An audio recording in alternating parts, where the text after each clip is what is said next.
Pernah nggak sih ngerasain jempol kamu tuh kayak punya pikiran sendiri, nge-scroll terus dari satu video pendek ke video berikutnya nggak ada habis-habisnya.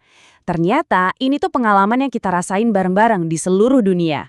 Tapi pernah kepikiran nggak apa sih yang sebenarnya terjadi di balik layar atau lebih tepatnya di dalam kepala kita? Nah, ayo kita bedah bareng-bareng. 3,5 miliar. Coba deh bayangin angkanya. Angka yang gede banget, dan angka ini jadi kunci buat ngerti seberapa masif fenomena yang lagi kita omongin ini. Yap, sebanyak itulah aplikasi video pendek paling populer di dunia di-download hanya dalam beberapa tahun terakhir aja. Ini udah bukan lagi sekedar tren, tapi udah jadi bagian dari hidup miliaran orang. Nah, ini nih yang jadi pertanyaan utamanya. Apakah kebiasaan nge-scroll tanpa henti ini cuma cara kita buat santai dan hiburan semata? Atau jangan-jangan ada sesuatu yang lebih dalam dan kompleks di baliknya? Pertanyaan tadi itu ngebawa kita langsung ke sebuah studi baru yang ngulik kebiasaan ini lebih dalam. Dan apa yang mereka temuin ternyata cukup menantang pemahaman kita semua soal apa itu kecanduan. Selama ini kan kita mikirnya simpel ya, orang itu antara kecanduan atau enggak, hitam atau putih. Tapi penelitian ini nunjukin kalau kenyataannya jauh lebih rumit dari itu. Dan inilah temuan utamanya. Studi ini nemuin kalau pengguna itu nggak cuma dibagi dua, kecanduan atau enggak, tapi mereka masuk ke dalam 3 profil yang beda. Kecanduan rendah, sedang, dan tinggi.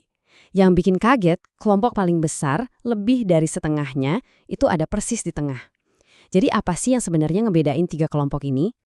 Oke, kita mulai dari kelompok yang pertama, yang persentasenya paling kecil. Mereka ini adalah pengguna dengan tingkat kecanduan rendah. Bisa dibilang, mereka punya hubungan paling sehat sama video pendek. Di grafik ini, kita bisa lihat perbandingan profil psikologis dari ketiga kelompok. Coba deh fokus ke garis kuning putus-putus. Itu kelompok kecanduan rendah. Lihat deh gimana garis itu ada jauh di atas yang lain di skala kayak dukungan sosial dan evaluasi diri. Mereka ini ibaratnya jadi patokan kesehatan mental di studi ini. Jadi, intinya apa? Kelompok dengan kecanduan rendah ini punya fondasi psikologis yang kuat. Mereka ngerasa didukung sama orang-orang di sekitar mereka, punya pandangan positif tentang diri sendiri, dan ya secara umum mereka happy sama hidupnya.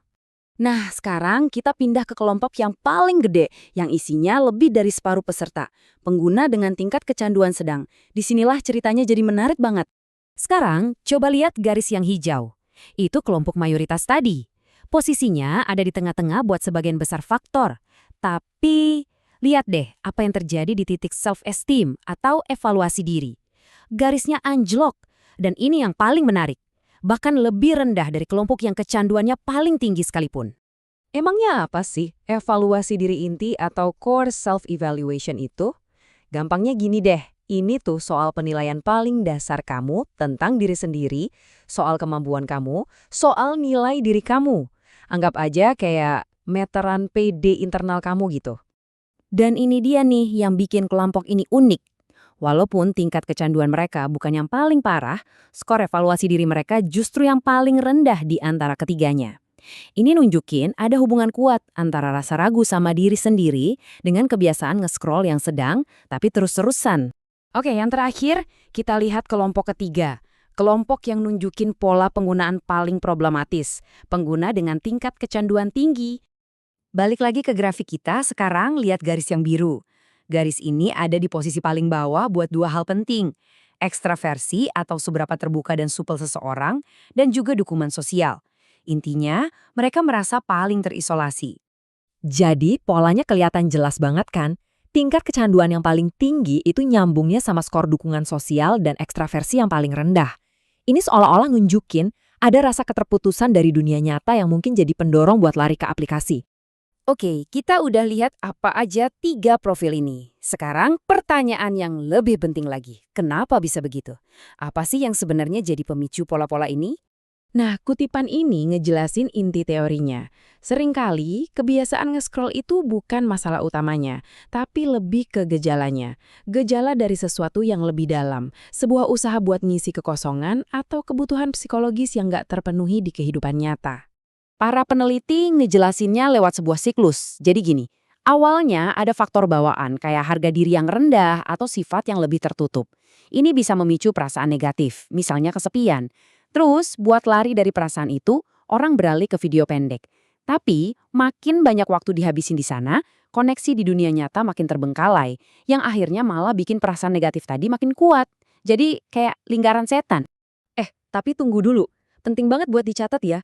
Tujuan kita ngobrolin ini tuh bukan buat nge-label diri sendiri atau orang lain. Sama sekali bukan. Tujuannya adalah buat ningkatin kesadaran diri. Biar kita lebih paham dinamika apa sih yang mungkin terjadi di dalam diri kita pas buka aplikasi itu. Jadi, apa nih yang bisa kita bawa pulang dari obrolan ini? Pertama, kecanduan itu nggak bisa dipukul rata. Ada profilnya masing-masing. Kedua, kondisi mental kita sangat memengaruhi cara kita make media ini. Ketiga, hal-hal kayak evaluasi diri dan dukungan sosial itu jadi faktor risiko. Dan yang paling penting, langkah pertama buat berubah adalah dengan ngerti kenapa kita nge-scroll. Jadi, aku mau tinggalin kamu dengan satu pertanyaan ini. Lain kali, sebelum jempol kamu otomatis buka aplikasi video pendek itu, coba deh berhenti sebentar dan tanya ke diri sendiri, sebenarnya apa sih yang lagi aku butuhin sekarang? Apa itu hiburan, koneksi, atau sekedar pelarian?